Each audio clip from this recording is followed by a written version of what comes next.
Hey guys, Jeff Schneider here. We're going to go right to the YouTube comments. I'm going to take a question. All right, here we go. This is from Exploit. Hey Jeff, I was wondering if you can maybe perhaps do a video on warming up your instrument and how you'd usually progress through your practice session, please. I hope you had a good vacation with your wife. Thanks so much. We had a great time on our vacation. So my warm-up and warming up in general is super important to me.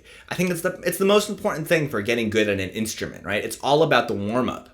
You know, there's two different things when it comes to getting good at music. It's getting good at your instrument and getting good at music. I kind of view those as separate things. So the warm-up is all about getting good at the instrument.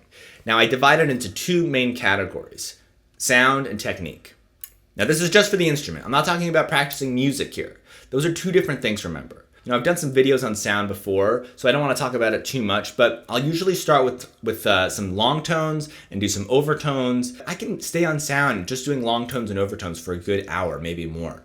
And when I have a long time to practice, I will spend that much time on those exercises. And they're simple exercises, right? Holding a long tone is just playing one note without any shakes or volume changes or intonation changes. It's the perfect note from beginning to end. It might sound something like this.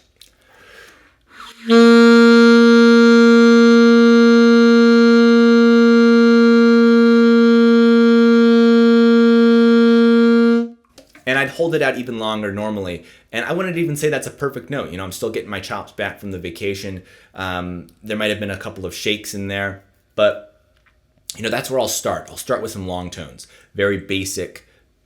It's almost meditative, right? Listening very closely to pick up on any of those shakes within the sound, within the tone. Don't forget, you also have to focus on making sure the beginning of the note is clean and the end of the note. It's not just the body, it's the whole thing. It's a very holistic approach, right? The other thing that I'll do, oh, the doorbell's ringing. I'll be right back. Coming!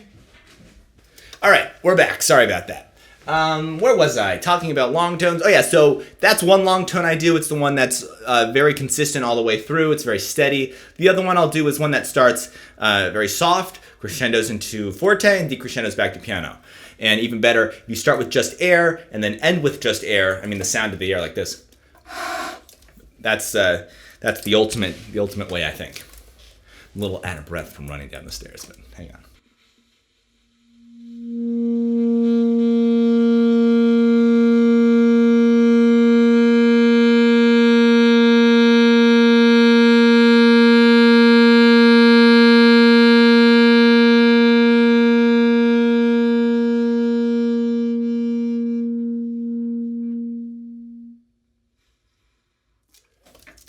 So that's the second long tone that I do.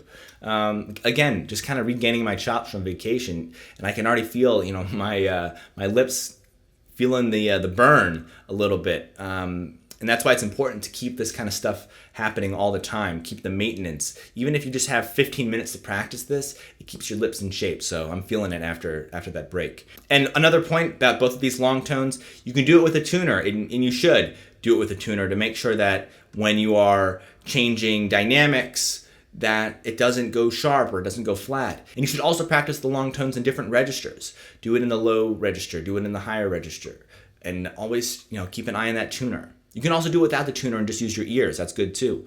But occasionally take a tuner out and make sure everything is right in the center. When I'm done working on sound, I move on to technique. And I haven't talked about technique too much in these videos, so I'll address it now. When I'm working on technique, there's only one principle that I'm really keeping in mind. And that is focus and give an equal amount of attention to every single note that you play. What does that mean? What happens when people play fast, most of the time, is they group groups of notes together. So for instance, if you have a scale passage like this, 5 notes from a scale. But when you play that fast, it kind of sounds like this. So it kind of sounds like just one phrase, but it's not one phrase, it's 5 separate notes. You know, I've talked about chunking and grouping information a lot in past videos when it comes to memorizing chords or licks or changing keys and organizing information. We have to do the opposite when it comes to practicing technique, because if you group information with technique, that's when mistakes happen. You need to spread everything out, focus on each note individually, give it the same amount of attention, because if you don't do that, if you group 5 notes into one group, then some notes are going to get more attention than others. For instance, the first note and the last note may get more attention than the notes in the middle. And what happens when that happens? You end up with this kind of thing. You get that hiccup, and you don't get that evenness of technique. My ultimate goal is to be able to play fast and even. Fast and even. And the only way I'm going to be able to do that is if I play slow and deliberate and focused on every single note. So I'll practice like this. And what I'm doing there is giving each note the same amount of attention, the same amount of emphasis. I'm not tonguing, by the way. This is all within my fingers. I might give the slightest bit of an air accent, but it's no tongue. And what I'll do is we're just using this little 5-note pattern for now, but whatever it is I'm practicing, whether it be a pattern that goes the full range of the saxophone or a solo that I'm working on that's difficult, whatever it is, I'm building connection between my hands and the horn by making a very deliberate effort to give each note the same amount of attention. This might sound a little bit abstract to some of you guys, but hear me out. Because if you don't do that, then you get those hiccups. You get those notes that some of them kind of breeze by. You know, when you have notes that go by quicker than you want, like this, that second note, that second note there went by too fast because I didn't give it enough attention because I was thinking about the whole rather than the parts. It's the whole forest and trees analogy, right? You got to focus on the trees, not the forest. So the last part is, once you're able to do that at a slow tempo, is you start increasing the tempo without losing the attention for each note.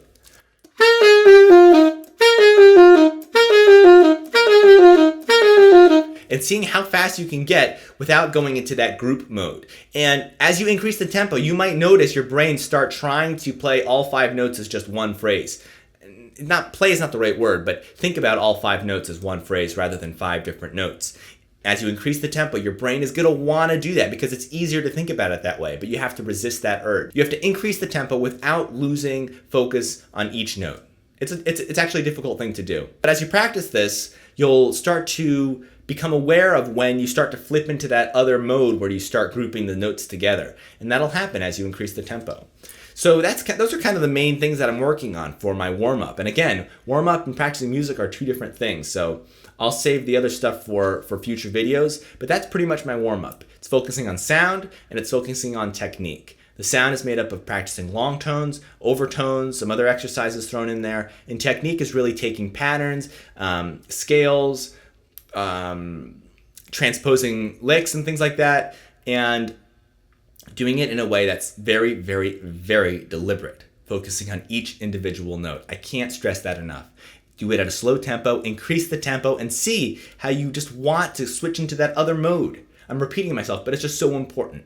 So I'll leave it at that. Thanks for watching, guys. If you have questions or comments about any of this stuff, definitely leave it down below, and I'll see you in the next video. Thanks for watching.